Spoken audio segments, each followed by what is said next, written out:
Hello students, എന്റെ പേര് സബിൻ എന്നാണ്. ഞാൻ നിങ്ങൾക്ക് 9ാം ക്ലാസ്സിലെ ബയോളജി എടുക്കാനായിട്ട് ആണ് നിൽക്കുന്നത്. ബയോളജി സബ്ജക്റ്റ് ആണ് എടുക്കുന്നത്. അപ്പൊ നിങ്ങള് കുറെ ക്ലാസ്സുകളായിട്ട് നിങ്ങൾ സയൻസ് എന്ന് പറയുന്ന ഒരു സബ്ജക്ട് ഇങ്ങനെ പഠിച്ചു വരുന്നുണ്ട്. കെമിസ്ട്രി, ഫിസിക്സ്, ബയോളജി ഉൾപ്പെടുന്ന സയൻസ് ആണ് നിങ്ങൾ പഠിച്ചു വന്നിരിക്കുന്നത്. അതിൽ നിന്നൊക്കെ കുറച്ച് വ്യത്യസ്തമായിട്ട് നിങ്ങൾ 9ാം ക്ലാസ്സിലേക്ക് കടക്കുമ്പോൾ നിങ്ങളെ സയൻസിനെ ഒന്നും കൂടെ സ്പ്ലിറ്റ് ചെയ്തിട്ട് ബയോളജി, ഫിസിക്സ്, കെമിസ്ട്രി എന്ന് സെപ്പറേറ്റ് ടെക്സ്റ്റ് ബുക്കുകളൊക്കെ ആയിട്ടാണ് നിങ്ങൾക്ക് പഠിക്കാനുള്ളത്. അപ്പൊ കുറെ കാര്യങ്ങൾ നിങ്ങൾക്ക് പഠിക്കാനുണ്ട്. ഫിസിക്സിനെയും കെമിസ്ട്രിയെയും വെച്ച് നോക്കുമ്പോൾ നിങ്ങൾക്ക് ബയോളജി എന്താണ് കമ്പാരിറ്റീവ്ലി കുറച്ചും കൂടെ ഈസിയാണ് പഠിക്കാൻ. സോ ഇനി കൂടുതൽ കാര്യങ്ങൾ നമുക്ക് വീണ്ടും നമുക്ക് പരിചയപ്പെടാൻ കാര്യങ്ങളൊക്കെ ചെയ്യാം. അതിനു മുമ്പായിട്ട് നമുക്ക് നമ്മളുടെ ഒരു പോർഷനിലേക്ക് നമുക്ക് കടക്കേണ്ടതുണ്ട്. നമുക്ക് ആദ്യമായിട്ട് പഠിക്കാനുള്ള ചാപ്റ്ററിന്റെ പേരാണ് പ്രൊട്ടക്ടേഴ്സ് ഓഫ് ബയോസ്ഫിയർ എന്നാണ് നമ്മുടെ ചാപ്റ്ററിന്റെ പേര്. Protectors of biosphere. അപ്പോ നമുക്കിവിടെ ഒരു ക്വസ്റ്റ്യൻ വരുന്നുണ്ട്, എന്താണ് ബയോസ്ഫിയർ? ബയോസ്ഫിയർ എന്താണെന്നാണ് നമ്മൾ ചോദിക്കുന്നത്. So what is biosphere? Bio means living, sphere means place. അപ്പോ ലിവിംഗ് ഓർഗാനിസംസ് എക്സിസ്റ്റ് ചെയ്യുന്ന ഏരിയനെ നമ്മൾ പറയുന്ന പേരാണ് ബയോസ്ഫിയർ എന്ന് പറയുന്നത്. സിമ്പിൾ. നമ്മൾ മറ്റു ഓർഗാനിസംസും ലിവിംഗ് ആയിട്ടുള്ള ഓർഗാനിസംസും മുഴുവൻ എക്സിസ്റ്റ് ചെയ്യുന്ന ആ പെർട്ടിക്കുലർ ഏരിയനെ നമ്മൾ പറയുന്ന പേരാണ് ബയോസ്ഫിയർ എന്നാണ് നമ്മൾ പറയുന്നത്. Okay, so protectors of biosphere. ബയോസ്ഫിയറിനെ പ്രൊട്ടക്ട് ചെയ്യുന്നത് ആരൊക്കെയാണ് എന്നാണ് നമുക്ക് ഇതിൽ പഠിക്കാനുള്ളത്. അപ്പൊ നമുക്ക് ഇതിൽ കുറച്ച് പ്രോസസ്സുകളും കാര്യങ്ങളൊക്കെ നമുക്ക് പഠിക്കാനുണ്ട്. അപ്പോ നമുക്ക് സ്റ്റാർട്ടിങ്ങിൽ നമുക്ക് നോക്കാം. ഈ ബയോസ്ഫിയറിനെ ഡാമേജ് ചെയ്യുന്ന ഒത്തിരി കാര്യങ്ങളുണ്ട്. ബയോസ്ഫിയറിനെ ഡാമേജിലാക്കുന്ന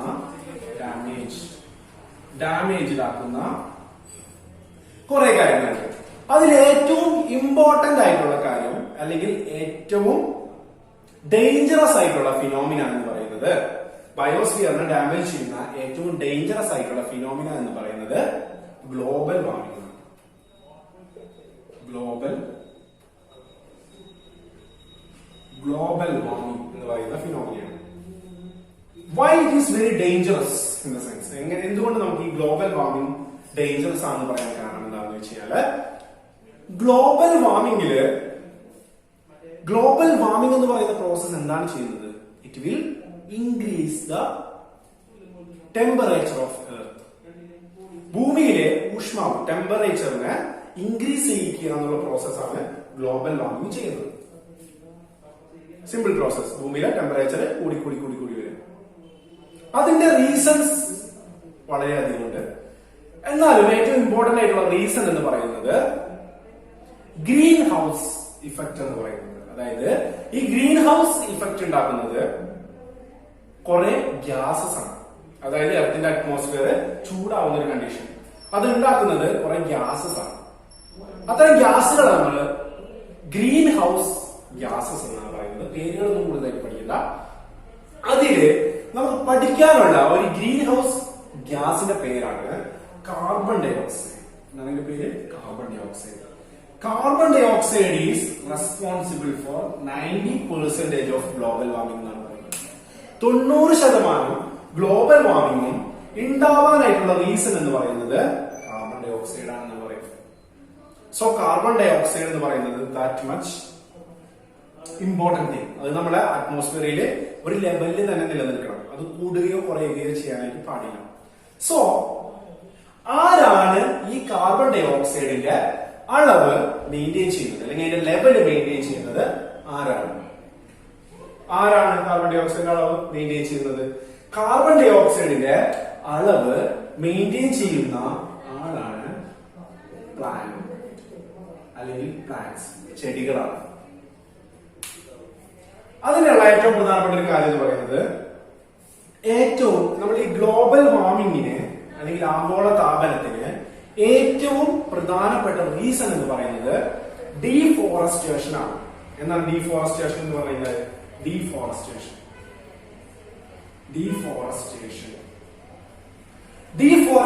എന്ന് പറഞ്ഞു കഴിഞ്ഞാല് കാടുകൾ വെട്ടി നശിപ്പിക്കുക. അതുമൂലം എന്ത് സംഭവിക്കും?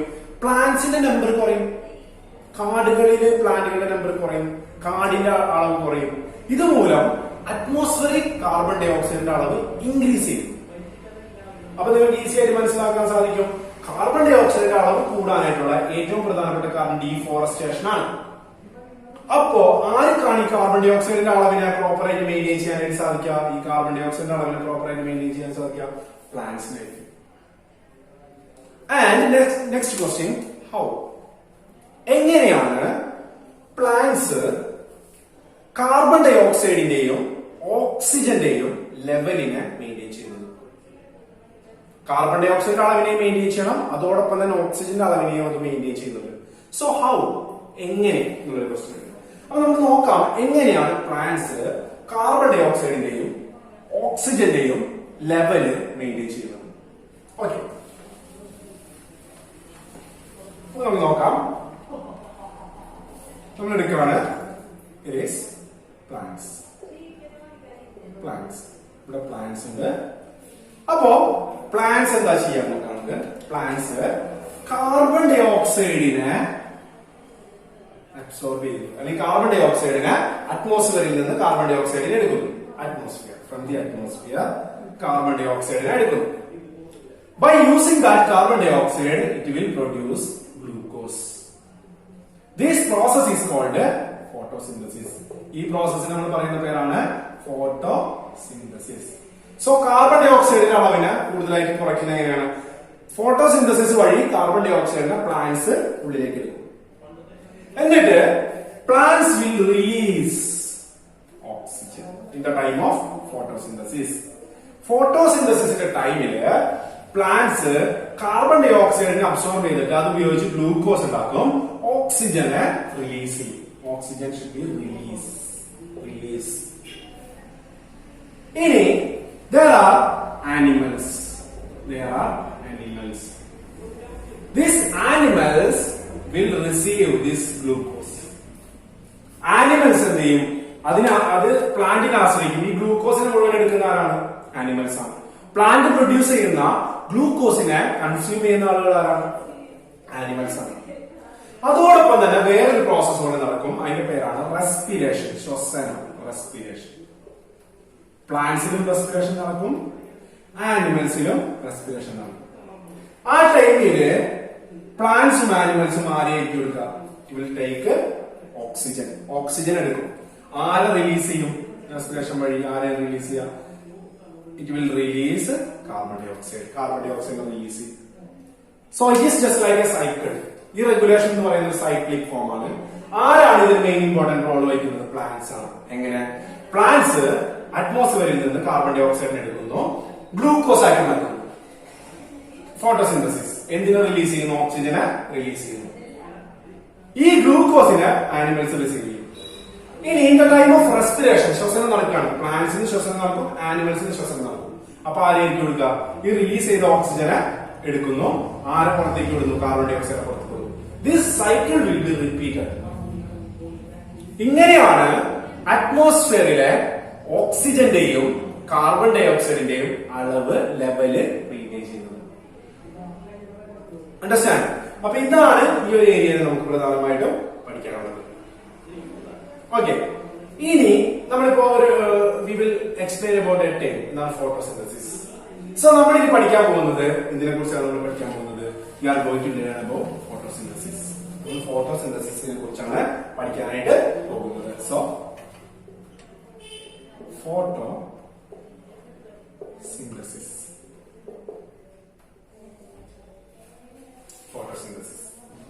നമുക്ക് ഫോട്ടോസിന്തസിസിനെ എങ്ങനെ എക്സ്പ്ലെയിൻ ചെയ്യാം? Green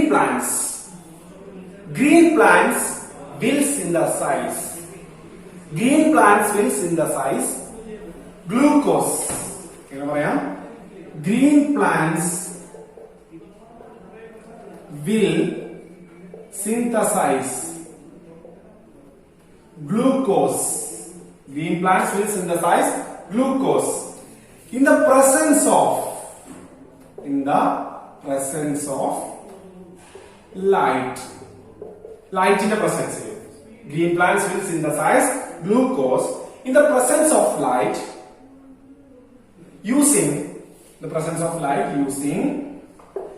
carbon dioxide and water. This is the definition of photosynthesis. Now photosynthesis definition is നമ്മൾ പറയുന്നത് green plants will synthesize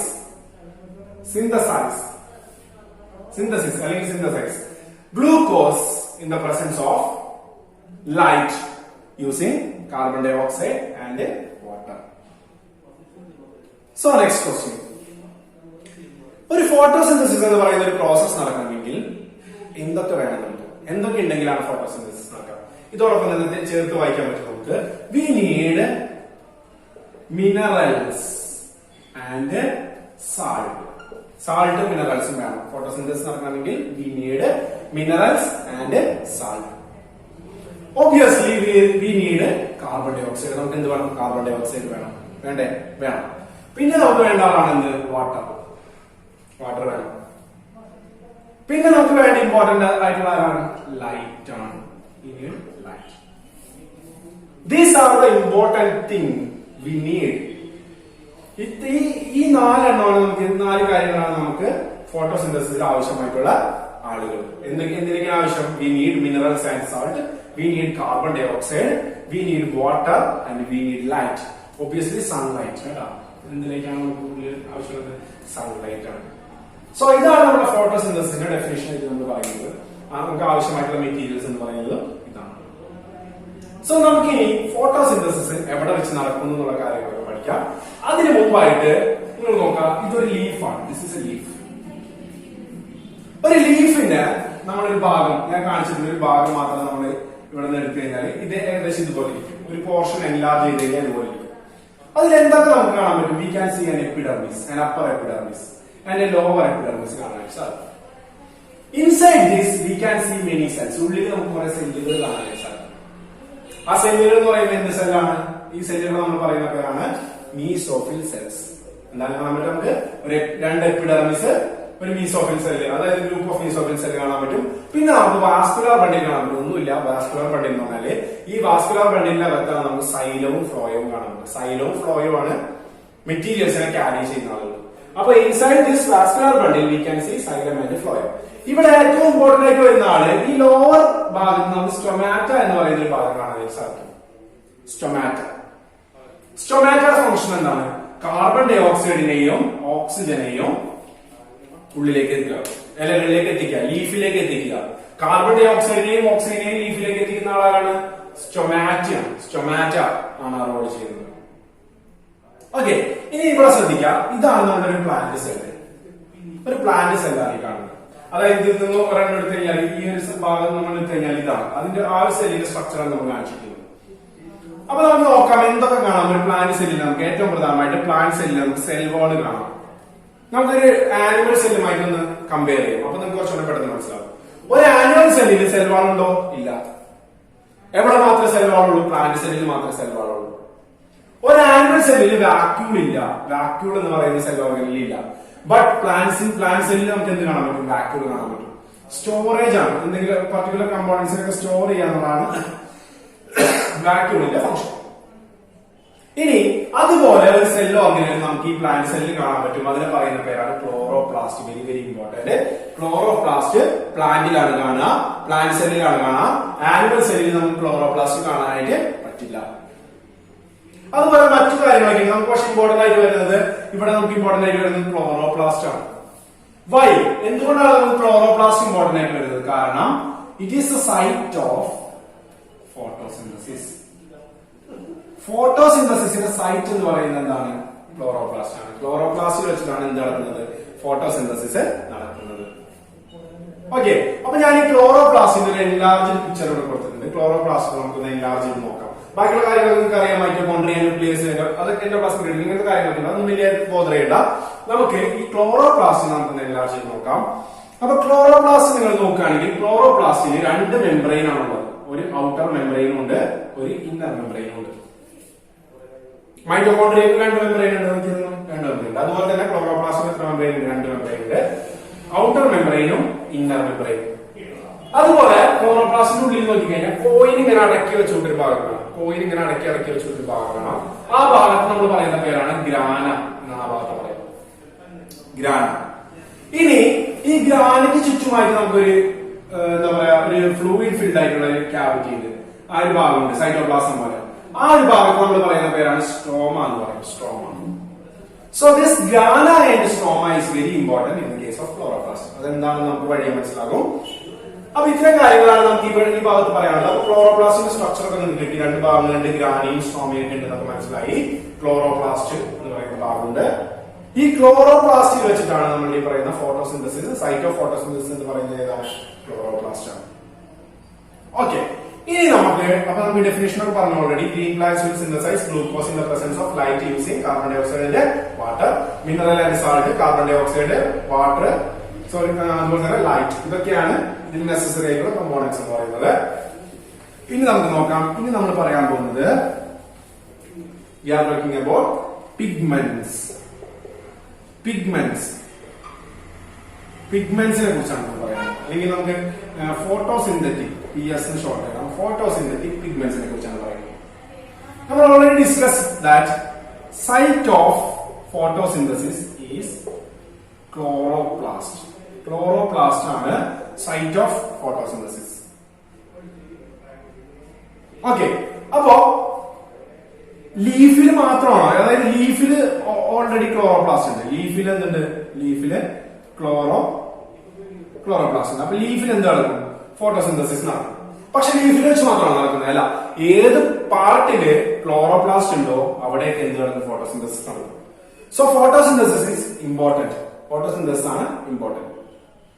അത് ക്ലോറോപ്ലാസ്റ്റിന്റെ പ്രസൻസിൽ നടക്കും. അത് ലീഫിൽ വെച്ച് നടക്കാൻ തന്നെ ഇല്ല, വേറെ എവിടെ വെച്ചാണെങ്കിലും ഇത് നടക്കാനായിട്ട് സാധ്യതയുണ്ട്. സൈറ്റ് ഓഫ് ഫോട്ടോസിന്തസിസ് എന്താ? ക്ലോറോപ്ലാസ്റ്റ് ആണ്. ഇനി there are some pigments. Pigments എന്ന് പറഞ്ഞു കഴിഞ്ഞാൽ കളേർഡ് സബ്സ്റ്റൻസ് ആണ്. പിഗ്മെന്റ്സ് എന്ന് പറഞ്ഞാല് കളർ ഉള്ള ആളുകളാണ് പിഗ്മെന്റ്സ്. Present in grana. ഏത് ഭാഗത്താണ് കാണപ്പെടുന്നത്? Pigments present in grana of chloroplast. ഗ്രാനയിലാണ് കാണപ്പെടുന്നത്. ആ പിഗ്മെന്റ്സ് എന്ന് പറയുന്നത് പ്രധാനമായിട്ട് 3 തരത്തിലുള്ള പിഗ്മെന്റ്സ് ആണ്. ഒന്നിനെ പറയുന്ന പേരാണ് നമ്മൾ ക്ലോറോഫിൽ എന്നാണ് പറയുന്നത്. രണ്ടാമത്തെ നമ്മൾ പറയുന്ന പേരാണ് സാന്തോഫിൽ. മൂന്നാമത്തെ നമ്മൾ പറയുന്ന പേരാണ് കെരോട്ടിൻ. ഈ ക്ലോറോഫില് 3 ടൈപ്പ് ഉണ്ട്. Chlorophyll A, chlorophyll B. 3 type അല്ല, നിങ്ങൾക്ക് പഠിക്കാൻ 2 ടൈപ്പ് ഉള്ളൂ. അത് കൂടാതെ സി, ഡി, ഇ ഒക്കെ ഉണ്ട്. നിങ്ങൾ 2 പഠിച്ചാൽ മതി, ക്ലോറോഫിൽ എ ആൻഡ് ബി. അപ്പൊ ഇതാണ് നമ്മുടെ ഗ്രാനയിൽ കാണപ്പെടുന്ന pigments. So what is the role of this pigments? എന്താണ് ഈ പിഗ്മെന്റ്സിന്റെ ഫംഗ്ഷൻ എന്ന് ചോദിച്ചു കഴിഞ്ഞാല്, ഈ പിഗ്മെന്റ്സിന്റെ ഫംഗ്ഷൻ എന്ന് പറഞ്ഞു കഴിഞ്ഞാല് എന്താണ്? സൺലൈറ്റിൽ നിന്നുള്ള ലൈറ്റിനെ അബ്സോർബ് ചെയ്യുക. സണ്ണിൽ നിന്നുള്ള ലൈറ്റിനെ അബ്സോർബ് ചെയ്യുക. സണ്ണിൽ നിന്നുള്ള എനർജീനെ അബ്സോർബ് ചെയ്യുക എന്നുള്ളതാണ് ഇതിന്റെ മെയിൻ ആയിട്ടുള്ള ഫംഗ്ഷൻ. ഓക്കെ, അപ്പൊ നമുക്ക് നോക്കാം. സണ്ണിൽ നിന്നുള്ള എനർജീനെ അബ്സോർബ് ചെയ്യാം. ഇതില് ക്ലോറോഫിൽ എക്ക് മാത്രം ഒരു ഫംഗ്ഷൻ ഉണ്ട്. എന്താണ് ക്ലോറോഫിൽ എയുടെ പ്രത്യേകത എന്ന് പറഞ്ഞു കഴിഞ്ഞാല്, ക്ലോറോഫിൽ എക്ക് it can alone participate in photosynthesis. അല്ലെങ്കിൽ നമുക്ക് എന്ത് പറയാം? Chlorophyll A, only chlorophyll A will participate in photosynthesis. Chlorophyll A ആണ് എന്തിൽ പാർട്ടിസിപ്പേറ്റ് ചെയ്യുന്നത്? ഫോട്ടോസിന്തസിസിൽ പാർട്ടിസിപ്പേറ്റ് ചെയ്യുന്നത്. അപ്പൊ ഞാൻ ഇങ്ങനെ വരയ്ക്കാണ്. ഇത് ക്ലോറോഫിൽ എ ആണ്. ക്ലോറോഫിൽ എക്ക് മാത്രമേ ഇതിനുള്ള കഴിവുള്ളൂ. ഡയറക്റ്റ് ആയിട്ട് ഇതിൽ പാർട്ടിസിപ്പേറ്റ് ചെയ്യാൻ പറ്റുള്ളൂ ഫോട്ടോസിന്തസിൽ. ബാക്കിയുള്ളതിനൊന്നും അങ്ങനെ അതിനുള്ള കഴിവില്ല. അപ്പൊ ബാക്കിയുള്ളതിന്റെ കഴിവ് എന്താണ്? ദിസ് സാന്തോഫിലിന്റെയും കെരോട്ടിന്റെയും ക്ലോറോഫിൽ ബിയുടെ കഴിവ് എന്താണ്? നമുക്ക് നോക്കാം. നമുക്ക് സാന്തോഫിൽ കാണിക്കാം, ക്ലോറോഫിൽ ബി കാണിക്കാം, കെരോട്ടിൻ കാണിക്കാം. ഇതൊക്കെ കെരോട്ടിൻ. അപ്പൊ ഇവിടെ ലൈറ്റ് ഉണ്ട്, സൺലൈറ്റ് വരുന്നുണ്ട്. എന്ത് വരുന്നുണ്ട്? Sunlight. This xanthophyll, chlorophyll and keratin will absorb sunlight and transfer energy into chlorophyll A. ആ എനർജിനെ എന്തിന് ട്രാൻസ്ഫർ ചെയ്യുന്നത്? ക്ലോറോഫിൽ എയിലേക്ക് ട്രാൻസ്ഫർ ചെയ്യാണ് ചെയ്യുന്നത്. എന്താണ് ചെയ്യുന്നത്? This xanthophyll, chlorophyll B and carotene will absorb light energy and transfer it into chlorophyll A. കാരണം chlorophyll എക്ക് മാത്രമേ ഡയറക്റ്റ് ആയിട്ട് ഫോട്ടോസിന്തസിസിൽ പാർട്ടിസിപ്പേറ്റ് ചെയ്യാനായിട്ട് പറ്റുള്ളൂ. അണ്ടർസ്റ്റാൻഡ്? അപ്പൊ ഇതാണ് ഇതിന്റെ റോള്, ഇതിന്റെ ഡ്യൂട്ടി ആയിട്ട് നമ്മൾ പറയുന്നത്. അപ്പൊ ഇതിന് ഡയറക്റ്റ് ആയിട്ട് ഈ പറയുന്ന സാന്തോഫിലിനും ക്ലോറോഫിൽ ബിക്കും കരോട്ടിനും ഡയറക്റ്റ് ആയിട്ട് ഫോട്ടോസിന്തസിസിൽ പാർട്ടിസിപ്പേറ്റ് ചെയ്യാൻ പറ്റില്ല. അതുകൊണ്ട് ഇതിനെ നമ്മൾ പറയുന്ന പേരാണ് ആക്സസറി പിഗ്മെന്റ്സ് എന്നാണ് പറയുന്നത്. ആക്സസറി പിഗ്മെന്റ്സ് എന്നാണ് പറയുന്നത്. Accessory pigments. ക്ലോറോഫിൽ എ നമ്മൾ അങ്ങനെ പറയില്ല, ബാക്കിയുള്ളത്, കാരണം അത് ഹെൽപ്പിംഗ് പിഗ്മെന്റ്സ് ആണ്. അത് ലൈറ്റിനെ ക്ലോറോഫിൽ എക്ക് കൊടുക്കാൻ, ലൈറ്റ് എനർജിനെ ക്ലോറോഫിൽ എക്ക് കൊടുക്കാൻ ഹെൽപ്പ് ചെയ്യുന്നതുകൊണ്ടാണ് നമ്മൾ ഇതിനെ ആക്സസറി പിഗ്മെന്റ്സ് എന്നാണ് നമ്മൾ മെയിൻ ആയിട്ട് പറയുന്നത്. ഓക്കെ, ഇത്രയും കാര്യങ്ങൾ ക്ലിയർ ആണെന്ന് വിചാരിക്കുന്നു. ഇതാണ് നമ്മുടെ പിഗ്മെന്റ് സിസ്റ്റത്തിനെ കുറിച്ച് നമുക്ക് പറയാനുള്ളത്. ഇത്രയും കാര്യങ്ങളാണ് പിഗ്മെന്റ് സിസ്റ്റത്തിനെ കുറിച്ച് നമുക്ക് പറയാനുള്ളത്. ഇനി നമുക്ക് നെക്സ്റ്റ് പറയാനുള്ള കേസ് എന്ന് പറയുന്നത് കാർബൺ ഡൈ ഓക്സൈഡ് എങ്ങനെയാണ് നമ്മുടെ ലീഫിലേക്ക് എത്തുന്നത്? How? Leaf in the sense mesophyll, കാരണം നമുക്ക് ലീഫിന്റെ അകത്തുന്ന മീസോഫിൽ സെൽസിലേക്കാണ് എത്തുന്നത്. അപ്പൊ ഈ CO2 എങ്ങനെയാണ് ലീഫിലേക്ക് എത്തുന്നത്? By the help of stomata വഴിയാണ്. ഇനി വാട്ടർ എങ്ങനെയാണ് ലീഫിലേക്ക് എത്തുന്നത്? വാട്ടറിന് ആദ്യം സോയിലാണ് വാട്ടർ കാണാം. ആദ്യം എടുക്കും റൂട്ട് അതിനെ അബ്സോർബ് ചെയ്യും. അതിനുശേഷം അതിന് കൊടുക്കും സൈലത്തിലേക്ക് കൊടുക്കും. സൈലം വഴി that will reaches into the leaf. So first H2O, soil, root, xylem and leaf, mesophyll. ഇതാണ് അതിന്റെ ട്രാക്ക് ആയിട്ട് നമ്മൾ പറയുന്നത്. അപ്പൊ കാർബൺ ഡൈ ഓക്സൈഡ് ത്രൂ സ്റ്റൊമാറ്റയും H2O ത്രൂ സൈലവും വഴിയാണ് ലീഫിലേക്ക് എത്തുന്നത്. ഇനി ഇവിടെ വെച്ച് എന്താണ് നടക്കുന്നത്? മീസോഫിൽസ് വെച്ച് എന്താണ് നടക്കുന്നത്? ഇക്വേഷൻ. ആ ഇക്വേഷനോട് പറഞ്ഞ് നമുക്ക് ഇന്നത്തെ ക്ലാസ് അവസാനിപ്പിക്കാം. ഇക്വേഷൻ നമുക്ക് എന്താണ് പറയുന്നത് നോക്കാം. കാർബൺ ഡൈ ഓക്സൈഡ് വേണം, water in the presence of light. What happens? C6H12O6, which means glucose. എന്താണ് ഉണ്ടാക്കുന്നത്? ഗ്ലൂക്കോസ് ഉണ്ടാക്കുകയാണ്. C6H12O6 എന്തിനെ റിലീസ് ചെയ്യും? ഓക്സിജനെ റിലീസ് ചെയ്യും. This is the important equation about photosynthesis. ഇതിനെയാണ് നമ്മൾ ഫോട്ടോസിന്തസിന്റെ ഇക്വേഷൻ നമ്മൾ പറയുന്നത്. ഇനി നമുക്ക് നെക്സ്റ്റ് എടുക്കാനുള്ളത് ഇമ്പോർട്ടന്റ് ആയിട്ടുള്ള ഒരു ഭാഗമാണ് നമ്മുടെ ഫോട്ടോസിന്തസിന്റെ കോർ, അതായത് നമ്മുടെ കെമിസ്ട്രി ബിഹൈൻഡ് ഫോട്ടോസിന്തസിസ് എന്ന് പറയുന്ന ഒരു ഭാഗമാണ് എടുക്കാനുള്ളത്. അതിൽ നമ്മൾ 2 റിയാക്ഷൻസും കാര്യങ്ങളൊക്കെ പറഞ്ഞ് നമ്മൾ പറയുന്നുണ്ട്. വളരെ സിമ്പിൾ ആയിട്ടുള്ള കാര്യങ്ങളാണ്. നമുക്ക് അധികം ബോറടിപ്പിക്കാതെ നല്ല രീതിയിൽ അത് പഠിച്ചു പോകാം. സോ ഇന്നെടുത്ത കാര്യങ്ങൾ നല്ല രീതിയിൽ നമ്മൾ നോക്കാം, നല്ല രീതിയിൽ മനസ്സിലാക്കിയിട്ട് അടുത്ത ദിവസം വരിക, മീൻസ് അടുത്ത നെക്സ്റ്റ് ക്ലാസ്സിലേക്ക് വരിക. അപ്പൊ നമുക്ക് ബാക്കി ഭാഗങ്ങൾ